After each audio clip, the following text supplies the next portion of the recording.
ചങ്ങലകൾ അഴിഞ്ഞു മാറിടട്ടെ, സ്വർഗീയ വഴികൾ തുറന്നിടട്ടെ. രോഗത്തിൻ്റെ കടഭാരത്തിൻ്റെ എല്ലാ ബന്ധനവും തകർന്നിടട്ടെ. അപ്പോസ്തല പ്രവൃത്തികൾ 12:7.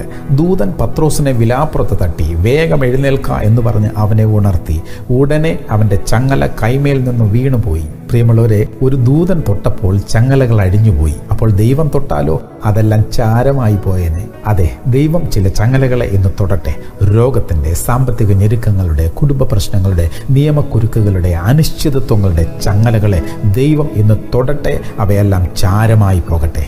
നമുക്ക് പ്രാർത്ഥിക്കാം. ഞങ്ങളെ സ്നേഹിക്കുന്ന ഞങ്ങളുടെ പ്രിയ കർത്താവേ, ഞങ്ങൾ കടന്നുപോകുന്ന ചില സാഹചര്യങ്ങളെ അവിടെ നിന്ന് തൊടുമാറാകണമേ. ചില ബന്ധനങ്ങൾ ചാരമായി പോകട്ടെ. അനിശ്ചിതത്വങ്ങൾ, ആശങ്കകൾ, ആരോഗ്യ പ്രശ്നങ്ങൾ, നിയമക്കുരുക്കുകൾ, മാനസിക പിരിമുറുക്കങ്ങൾ, ഇവയുടെ എല്ലാം ബന്ധനങ്ങൾ ചാരമായി പോകട്ടെ. ശാന്തമായ മുന്നോട്ടുള്ള ഒരു യാത്ര ദൈവം ഒരുക്കണമേ. യേശു ക്രിസ്തുവിന്റെ നാമത്തിൽ തന്നെ. ആമേൻ, ആമേൻ, ആമേൻ.